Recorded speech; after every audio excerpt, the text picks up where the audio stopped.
आइए दोस्तों, आज झारखंड के इतिहास में हम प्राचीन काल में देखते हैं। प्रागैतिहासिक काल में तो पुरा पाषाण काल, मध्य पाषाण काल, नव पाषाण काल, ताम्र पाषाण काल हो चुका था। आद्य ऐतिहासिक में सिंधु सभ्यता में झारखंड हो चुका था, कांस्य युग। उसके बाद ऐतिहासिक काल में वैदिक सभ्यता हो चुका था, जिसमें कि लौह युग। उसके बाद हमने धार्मिक आंदोलन भी, जैन धर्म और बौद्ध धर्म खत्म हो चुका था। आज प्राचीन इतिहास में मौर्य काल, मौर्योत्तर काल, गुप्त काल और गुप्तोत्तर काल देखते हैं। तो आइए शुरू करते हैं आज मौर्य काल। आइए शुरू करते हैं मौर्य काल।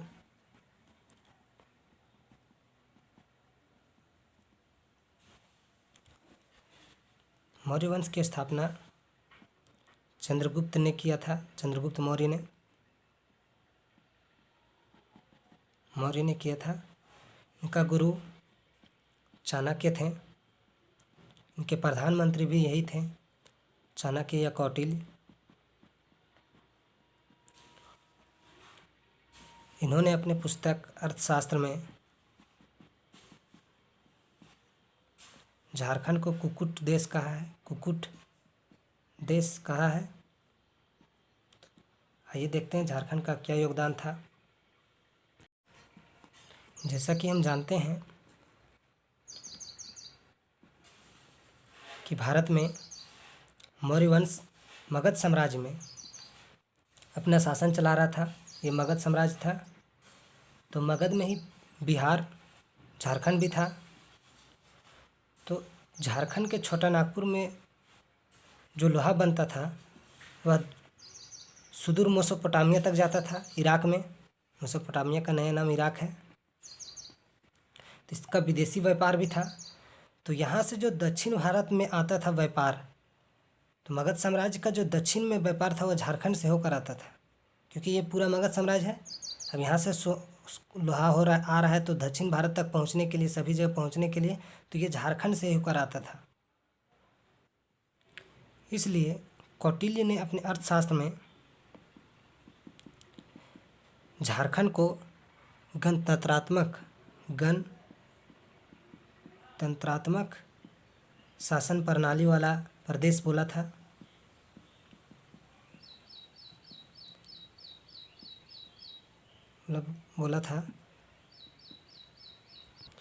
इन्होंने यह भी बोला था कि इंद्रवानक के नदियों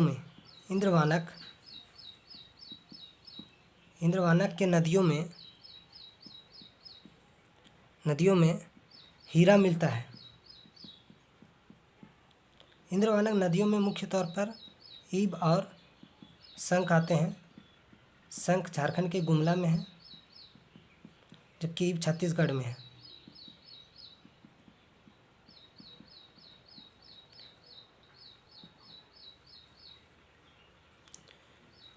ईब छत्तीसगढ़ में है और शंख गुमला में है झारखंड के। तो आइए आगे और देखते हैं। झारखंड के हाथी काफ़ी प्रसिद्ध थे, इसलिए सेल्यूकस निकेटर मगध साम्राज्य पर, यह रहा मगध साम्राज्य पर आक्रमण करने आया था हाथियों के लिए, लेकिन वह हार गया चंद्रगुप्त मौर्य से और अपनी पुत्री का विवाह कार्नेलिया या हेलन से इसका चंद्रगुप्त मौर्य का विवाह करवा दिया और वह वापस चला गया। जब बाद में इस बात का पता चला चंद्रगुप्त मौर्य को कि सेल्यूकस निकेटर हाथियों के लिए आया था, तो चंद्रगुप्त मौर्य ने 500 हाथी सेल्यूकस निकेटर को गिफ्ट में दिया था। तो आइए आगे देखते हैं।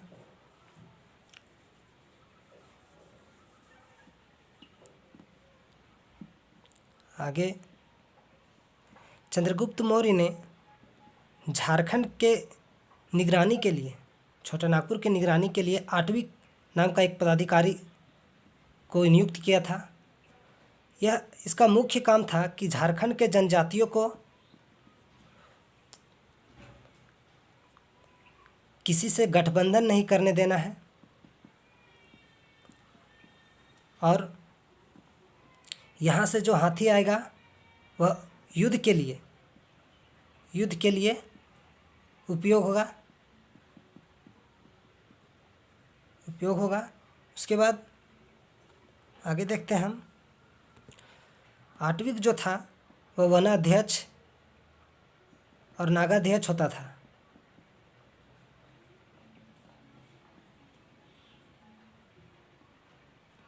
इसलिए पता चलता है कि झारखंड का महत्व मौर्य काल में काफ़ी प्रभाव था। अब आइए मौर्य काल में अशोक के क्या योगदान थे झारखंड में, ये देखते हैं। अशोक के 13वें शिलालेख में आटविक जो पदाधिकारी था उसकी चर्चा है। तो इससे पता चलता है कि आटविक झारखंड में भी था, तो झारखंड में भी अशोक का योगदान होगा। लेकिन मुख्य तौर पर झारखंड में इसका नियंत्रण प्रत्यक्ष रूप से नहीं था, बल्कि अप्रत्यक्ष रूप से था। इन्होंने बौद्ध धर्म के प्रचार के लिए रक्षित नाम का एक अधिकारी नियुक्त किया था, जो बौद्ध धर्म के प्रचार के लिए झारखंड आया था। उसके बाद मौर्योत्तर काल में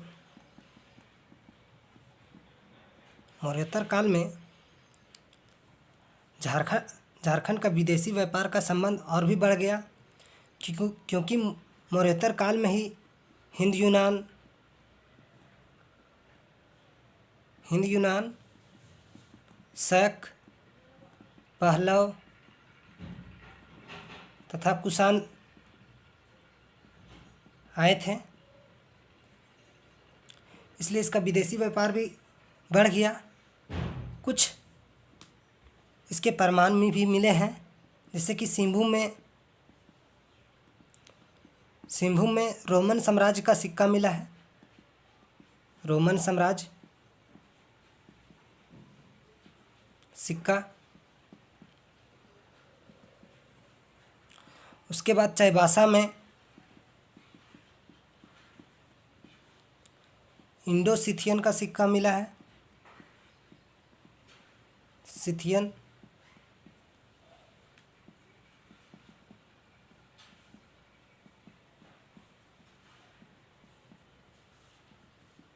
उसके बाद रांची में भी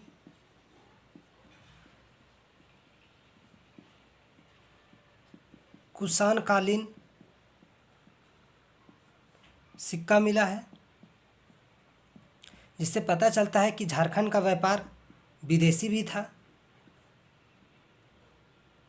यह बात की पुष्टि तो लौह युग में भी हो चुकी थी, लेकिन मौर्योत्तर काल में यह बहुत ज़्यादा इसका व्यापार चर्चित हुआ।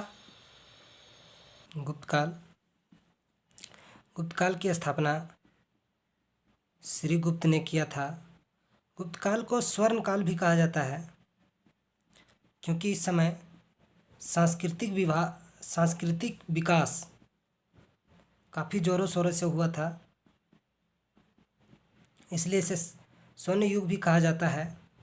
इसमें हिंदू धर्म काफ़ी आगे बढ़ा। हजारीबाग के मदुही पहाड़ पर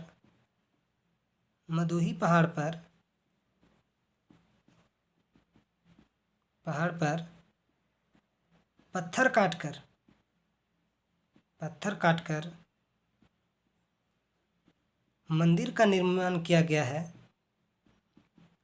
मंदिर निर्मित किया गया है। पलामू में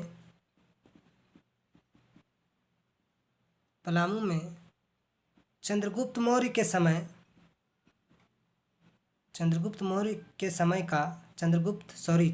प्रथम के समय का के समय का मंदिर के अवशेष मिले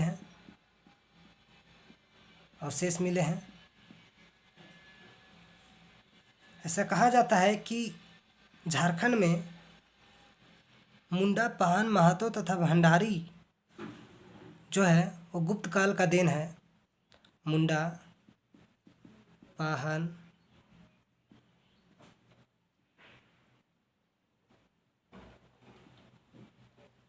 महतो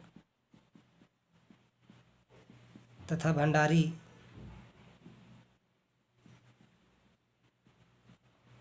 गुप्त काल का देन है,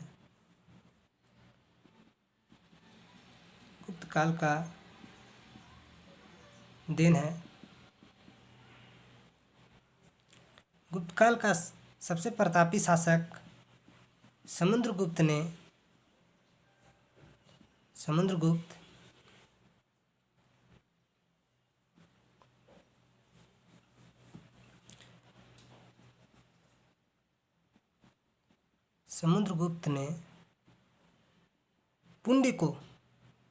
पुंडवर्धन को अपने राज्य में मिला लिया, जिसमें संपूर्ण झारखंड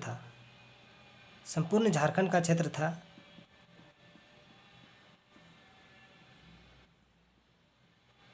झारखंड का विस्तृत क्षेत्र था।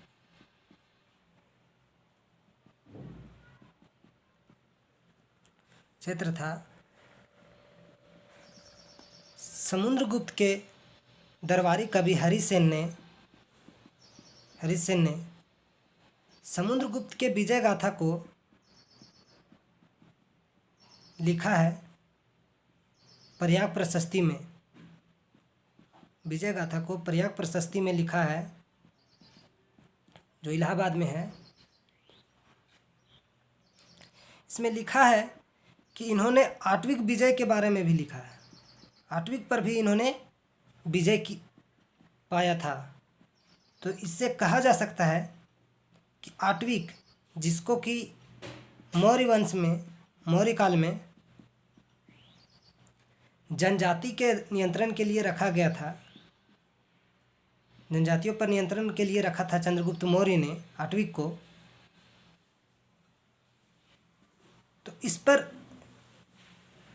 आट्विक पर विजय चंद्रगुप्त का हो गया। तो यह कहा जा सकता है कि झारखंड में भी इसका शासक रहा होगा।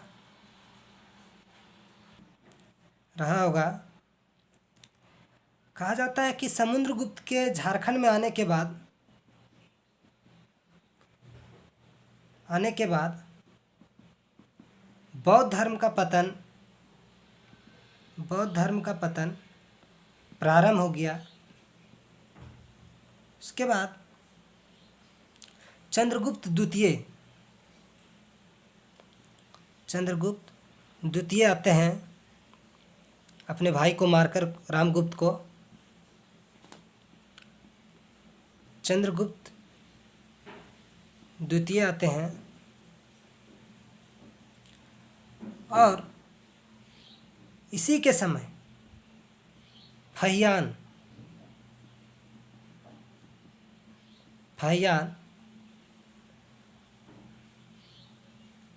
आया था। चीनी यात्री थे, ये भारत के पहले चीनी यात्री थे फहियान, जो चंद्रगुप्त द्वितीय के समय आए थे। चंद्रगुप्त ने शकों के अंत करने के बाद विक्रमादित्य की उपाधि धारण कर ली थी।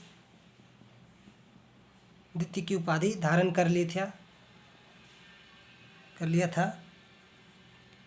इसी के समय चीनी यात्री आया और उन्होंने झारखंड को कुकुट लाड कहा। कुकुट लाड हमने यह ट्रिक में भी बताया है। तो आगे चलते हैं अब गुप्तोत्तर काल। गुप्त काल के पतन के बाद गुप्तोत्तर काल आया, जिसमें पुष्यभूति वंश या वर्धन वंश आया। इस वंश का स्थापना पुष्यभूति वर्धन ने किया था। इसका सबसे योग्य शासक प्रभाकर था। प्रभाकर। इसके 3 संतान थे, राजश्री, राजवर्धन तथा हर्षवर्धन। जब पुष्यभूति वंश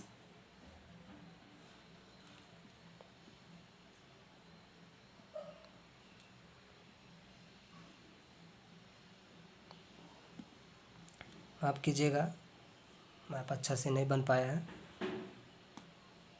तो जब पुष्यभूति वंश हरियाणा में शासन करने लगा तो उन्होंने अपना राजधानी थानेश्वर को बनाया, हरियाणा में थानेश्वर को, और अपनी पुत्री का विवाह कन्नौज में गिरिवर्मन के साथ कर दिया। राजश्री का विवाह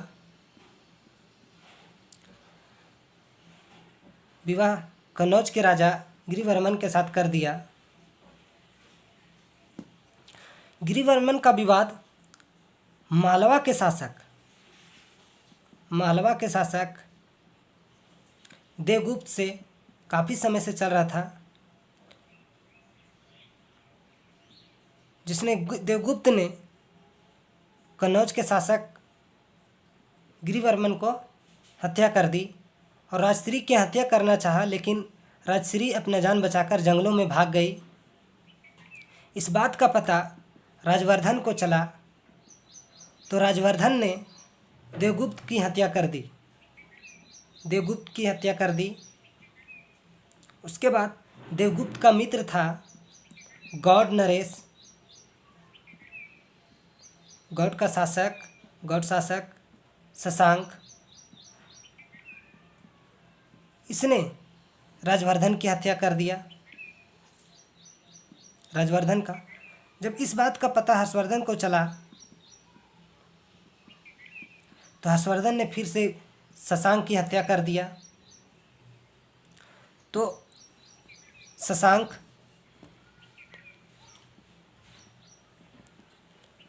के बारे में देखते हैं। झारखंड में इसका कुछ योगदान था।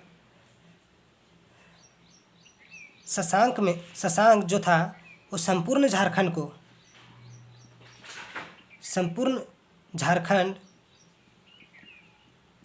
को, उड़ीसा को और बंगाल को अपने अधीन रखा था और वहाँ पे शासन करता था। झारखंड में उसने अपना राजधानी 2 जगह पर बनाया। एक संथाल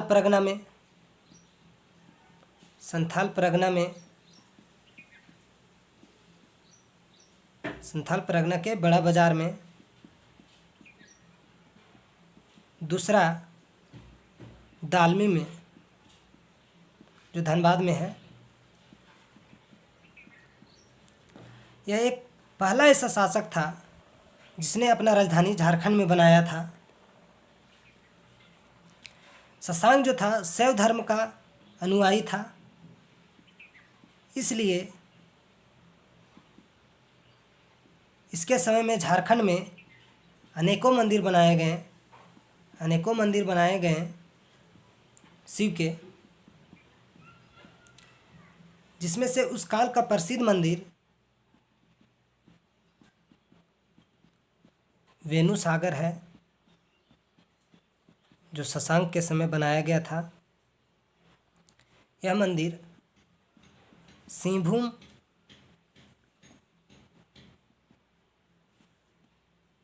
तथा मयूरभंज सीमा पर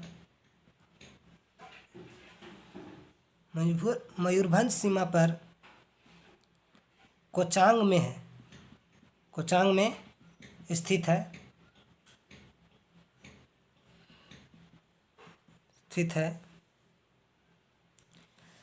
यह शैव अनुयायी था, इसलिए इन्होंने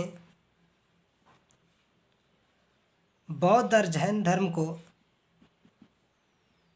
बौद्ध तथा जैन धर्म को सभी केंद्रों को, बौद्ध तथा जैन धर्म के सभी केंद्रों को नष्ट कर दिया। इसके समय से झारखंड में हिंदू धर्म की महत्ता बढ़ गई। उसके बाद हर्षवर्धन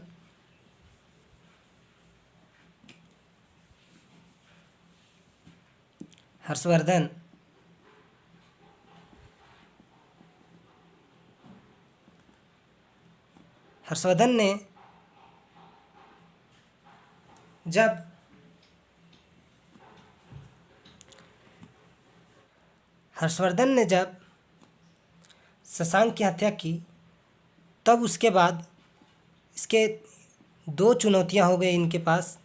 पहला, वह सिंहासन पर बैठे या अपनी बहन की खोज करे। इसने अपनी बहन के खोज करके उसे सिंहासन पर बैठा दिया और खुद संरक्षक बन गए।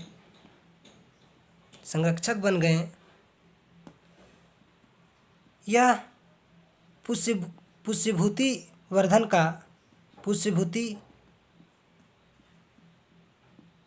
या वर्धन वंश का सबसे प्रतापी शासक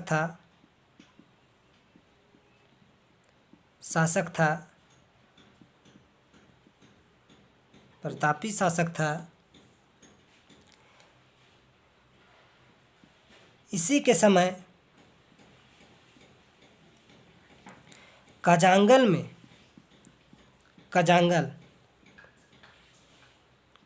में यानी कि राजमहल में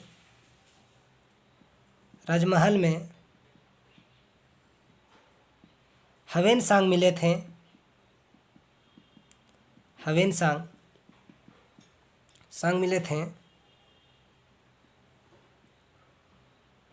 हवेनसांग ने अपने यात्रा वृत्तांत में राजमहल की चर्चा की है।